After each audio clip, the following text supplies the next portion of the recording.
Our lead story tonight is about a great loot. It's about people's hard-earned money being stolen. It's a story of institutional corruption. And it's a story from Pakistan. Who is stealing there, you ask? Anyone and everyone in power.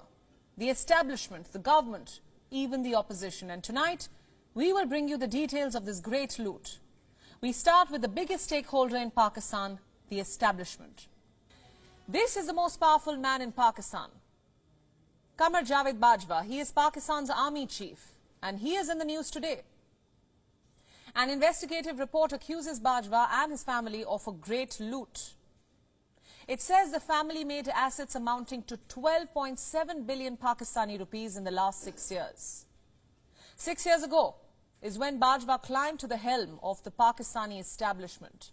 He became the country's most powerful person, and ever since, several members of his family have become billionaires. Like I mentioned, 12.7 billion rupees is what they accumulated in the last 6 years.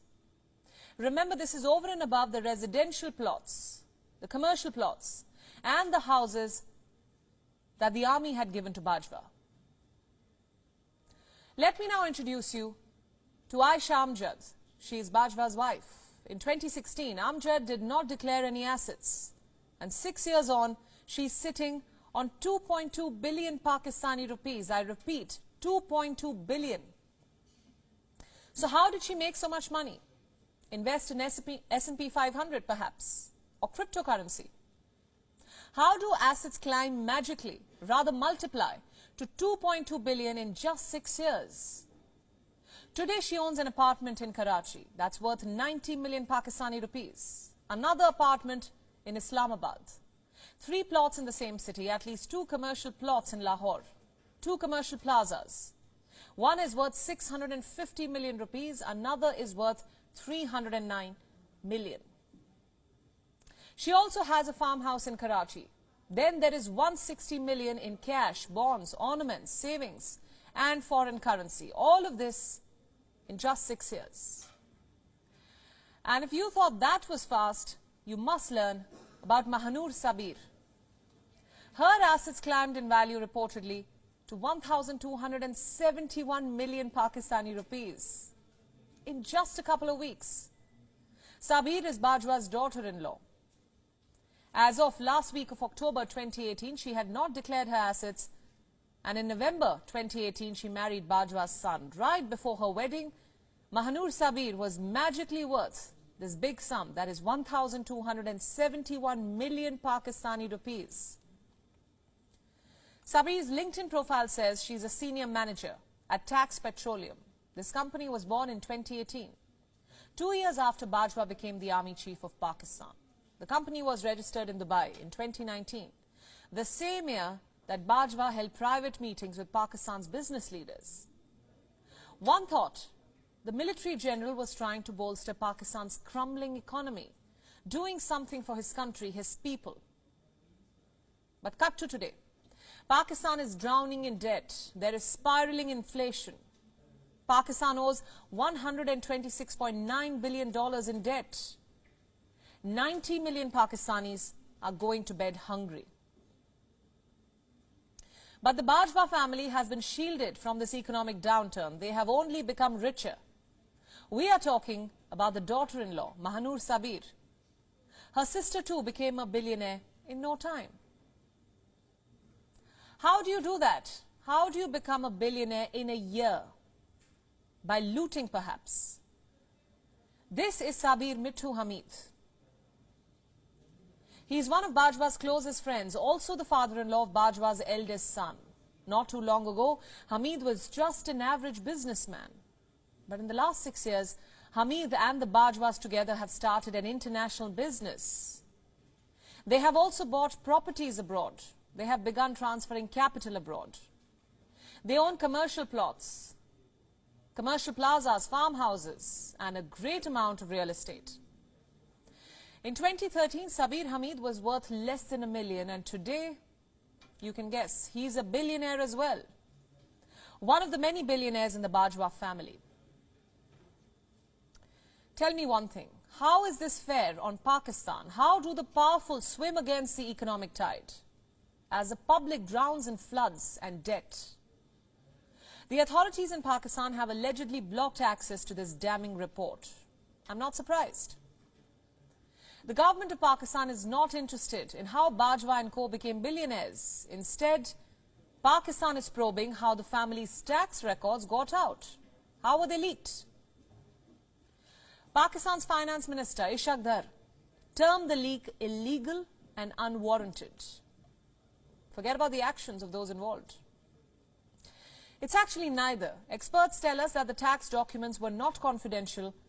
But you know what? Even if they were, shouldn't the people of Pakistan know what their establishment is up to? We're talking about the leadership here. They deserve to know the loot that's happening in their own country as they crumble under the pressure of poverty. The government obviously does not want to tell them this, and why should it? The Sharifs themselves are party to the loot. Remember the Panama Papers. Remember Nawaz Sharif.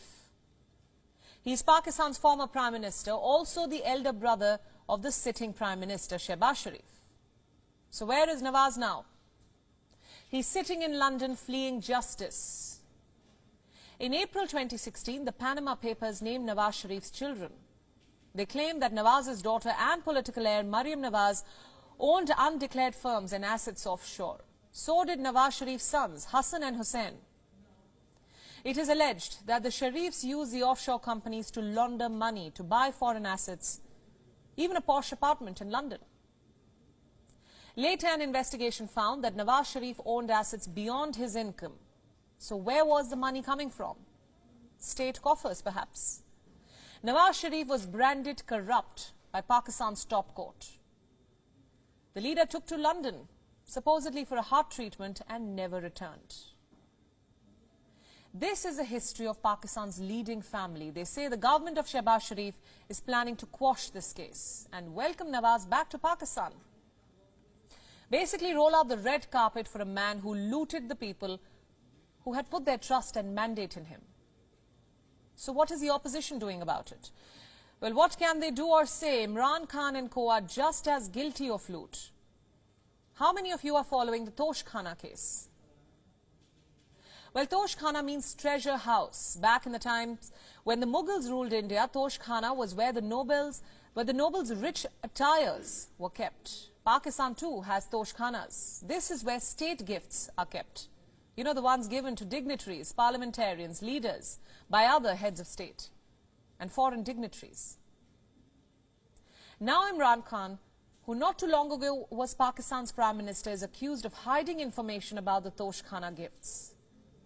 Imran Khan bought Tosh Khana gifts for a fraction of their original price or value, and he then sold the gifts in Dubai.